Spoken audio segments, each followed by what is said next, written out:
တခါလေးကြရင်လေကိုဘွားကတနည်းထဲမှာပဲရက်နေတယ်လို့မျိုးဘာမှရှေ့မဆက်တော့တယ်လို့မျိုးခံစားရဘူးလားကဲဒီနေ့မှာတော့အဲ့ဒီတွေးကိုစိန်ခေါ်မဲ့အချက်အချို့ကိုပြောပြချင်ပါတယ်တပတ်ဟုတ်ပါတယ်ခုနှစ်ရက်တဲ့နဲ့ဘဝရဲ့ဥဒီယာကိုဘယ်လိုပြန်ပြီးညွန်ပြောင်းနိုင်မလဲဆိုတာကိုအဓိကကြတဲ့အလေးချင်း၅ခုနဲ့အတူကြည့်လိုက်ကြအောင် ဟိုဒီစကားကိုကြားလိုက်ရင်တော့နည်းနည်းအံ့သွားနိုင်တယ်ဒါကတညာထဲနဲ့ထီပေါက်သွားတာမျိုးဒါမှမဟုတ်တောင်ကြီးတစ်လုံးကိုချက်ချင်းကြီးတက်နိုင်သွားတာမျိုးကိုဆိုလိုတာမဟုတ်ပါဘူးဒီမှာဆိုလိုချင်တာကဘဝရဲ့ဥဒီယာကိုပြောင်းလဲနိုင်တယ်ဆိုတာပါပဲဒါလေးတကယ်စဉ်းစားစရာကောင်းတဲ့ဥမာလေးတစ်ခုနော်ဒီနေ့မှာလှုပ်လိုက်တဲ့တင်းငယ်တဲ့ပြောင်းလဲလေးတစ်ခုကအနာဂတ်မှာဘလောက်တောင်ကြီးမားတဲ့ရလဒ်တွေဖန်တီးပေးနိုင်တယ်ဆိုတာကိုရှင်းရှင်းလင်းလင်းပြနေတာပဲလေဆိုတော့တင်းငယ်တဲ့ခြေလမ်းဒီရဲ့စွမ်းအားကိုဘယ်တော့မှရှော့မတော်သင့်ဘူးပေါ့ဟုတ်ပြီဒါကတော့အဓိကအချက်ပဲအခြေအနေတွေကသူ့လိုပြောင်းလဲလာမှာကိုထိုင်ဆောင်နေမဲ့အစားကိုယ်တိုင်ကစတင်ပြောင်းလဲရမယ်ဆိုတဲ့အတိတရားပါငါဘဝကတနေရာမှာပဲရက်တန်းနေတယ်လို့ခံစားနေရရင်ကိုအရင်ဆုံးပြန်ပြီးကြည့်ရမှာကငါကိုယ်တိုင်ရောဘာတွေကိုပြောင်းလဲခဲ့လို့လဲဆိုတာပါပဲဒါဆိုပထမဆုံးအလေးချင်းကိုကြည့်လိုက်ကြရအောင်ဒါကတော့နေ့တစ်နေ့ရဲ့ပြန်ပတာအခြေအနေတွေကကိုမထိန်ချုပ်ခင်မှာကိုကအရင်ထိန်ချုပ်လိုက်တယ်ပါပဲနေ့တစ်နေ့ကကိုစီမံခန့်ခွဲတော့တာမျိုးမဟုတ်ပဲကိုကနေ့တစ်နေ့ကိုစီမံခန့်ခွဲရမှာပါကြည့်လိုက်ရင်တော့အရင်ယူရှင်းတယ်နော်ဒါပေမဲ့တကယ်စွမ်းထတယ်မနေ့က7မိနစ်ပဲအချိန်ပြရမှာဒီနေ့မှာဘာလို့လုံးမလဲအောင်မင်းနဲ့နေ့တစ်နေ့ဖေဖို့ဘာလို့လိုရမလဲဆိုတာကိုကြိုတင်စဉ်းစားလိုက်တာကတနေ့တာလုံးအတွက်ရှင်းလင်းတဲ့ဥတီချက်နဲ့ထိန်ချုပ်နိုင်စွမ်းကိုပြီးပါတယ်ခြားနာချက်ကတော့ရှင်းလေးပဲကိုကနေ့တစ်နေ့ကိုတီဆောက်တဲ့ဘေးသူကပညာရှင်ဖြစ်ချင်တယ်လားဒါမှမဟုတ်ဘာရွေချက်မှမရှိပဲလေထက်လွတ်နေတဲ့စကူအိတ်လေးလိုပဲဖြစ်ချင်တယ်လားရွေးချယ်မှုကကိုလက်ထက်မှာပဲရှိပါတယ်ဟုတ်ပြီနောက်တစ်ခုဒုတိယအလေးအကျဉ်းတော့စိတ်ကိုအစာကျွေးဖို့ပဲဒါကအစာကိုပြောတာမဟုတ်ဘူးနော်ကိုဦးနောက်ထဲကိုဝင်လာတဲ့တတိယအချက်လက်တွေရဲ့အရေးအတွေ့ဖို့ဆိုလိုတာပါတနေ့ကိုစာဆယ်မျက်နှာဆိုတာဘာမှမဟုတ်ဘူးလို့ထင်ရလိမ့်မလားဒါပေမဲ့ဒီမှာကြည့်တနေ့လုံးပေါင်းလိုက်တော့စာမျက်နှာပေါင်း3650ဖြစ်သွားရောအဲ့ဒါကတင်းငယ်တဲ့အလေးချင်းလေးတွေကနေအချိန်ကြာလာတာနဲ့အမျှဘယ်လောက်ကြီးမားတဲ့ရလက်တွေဖြစ်ပေါ်လာနိုင်တယ်လဲဆိုတာကိုပြနေတာပဲဆိုတော့စောကစာမျက်နှာတွေကဘာကိုဆိုလို့တယ်လဲဆိုတော့တနေ့ကိုကောင်းမွန်တဲ့စာအုပ်10ကုန်း12အုပ်လောက်ဖတ်လိုက်တာနဲ့ကိုယ့်ရဲ့တွေးခေါ်ပုံစကားပြောပုံဘဝကိုတွန်းပြန်ပုံတွေပါပြောင်းလဲသွားနိုင်တယ်ဆိုတာပဲစိတ်လိုက်မှတွန်းပြန်တာမျိုးမဟုတ်ပဲအတိပညာနဲ့ရှင်ပြီးတွန်းပြန်တက်လာစေပါတယ်ဒါကြောင့်ဒီစကားလေးကိုမှတ်ထားသင့်တယ်ကိုယ်စိတ်ထဲကိုဘာတွေဝင်လာခွင့်ပေးမလဲဆိုတာကိုသတိထားရမယ်အကျိုးမရှိတဲ့အတင်းအဖျင်းတွေအပြတ်တဘောဆောင်းတွေရာတွေအစအသိပညာကိုဝေ့ချယ်သင့်တယ်ပေါ့ကဲအလေးကျင့်နံပါတ်3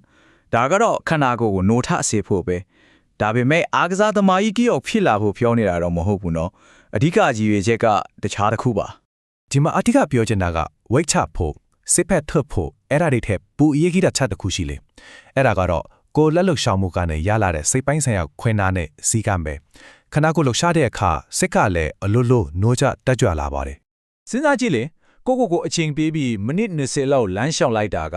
ကိုရဲ့မသိစိတ်ကိုငါကတန်ဖိုးရှိတယ်ငါရဲ့စွမ်းရည်ကအရေးကြီးတယ်ငါဘဝကအရေးကြီးတယ်လို့ပြောပြနေတာနဲ့အတူတူပဲကိုတန်ဖိုးထားဆက်ဆံတဲ့အခါတခြားသူတွေကလည်းကိုအဲ့ဒီလိုပဲပြန်ဆက်ဆံလာတတ်ပါတယ်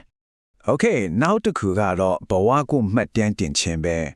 နေ့စဉ်ကြုံတွေ့ရတဲ့အတွေ့အကြုံတွေကအချိန်နဲ့အတူလွင့်ပါသွားတာမျိုးမဟုတ်ပဲကိုယ့်အတွက်သင်ခန်းစာတွေအဖြစ်ကြံရှိနေမှုမှတ်တမ်းတင်တာကအရန်အရေးကြီးပါတယ်ဂျာနေရေးတွေဆိုလို့ရှိရင်ခေါင်းရှုပ်လိုက်ရမလို့ဘူးနော်ဒီမြေခုံးလေးတုံးဖို့ကိုနေနိုင်ကိုပြန်မြေးကြည့်ုံပဲဒါကကိုယ့်ရဲ့တိုးတက်မှုကိုခြေရခံနိုင်စေတယ်လို့ရှင်းလင်းပြသမှုလည်းရစေပါတယ်ဒါကြောင့်ကိုယ့်ဘဝကိုအတိပ္ပယ်ရှိတဲ့အရာတခုလို့မတန်းတင်ကြည့်ပါဘာလို့လဲဆိုတော့လူတိုင်းရဲ့ဘဝမှာမတန်းတင်ထိုက်တဲ့တင်ယူရှာကောင်းတဲ့အတွေ့အကြုံတွေဇလန်းတွေရှိနေလို့ပါပဲကဲနောက်ဆုံးအလေးချင်းဒါကတော့တော်များများထင်တယ်လို့ပြောကြတဲ့ကန်စားချက်တစ်ခုမဟုတ်ဒါကကြောက်ရွံ့မှုကိုတိုက်ဖြတ်တဲ့လက်နက်တစ်ခုပဲလေ့ကျင့်ရတာကလည်းအရန်ကိုရိုးရှင်တယ်မနဲ့အရာကမထားသေးခင်ခြေတော်ကိုကျမ်းပင်ပေါ်မချသေးခင်မှာပဲကိုကျေးဇူးတင်တဲ့အရာ၃ခုကိုစိတ်ထဲကနေတိုးတိုးလေးရွတ်ကြည့်လိုက်ပါခေါင်းမို့အောင်မှာလုံခြုံစွာနေနိုင်တာမျိုးကော်ဖီပူပူလေးတောက်ရတာမျိုးလို့ရိုးရှင်းတဲ့အရာတွေအတွက်တောင်ဖြစ်နိုင်ပါတယ်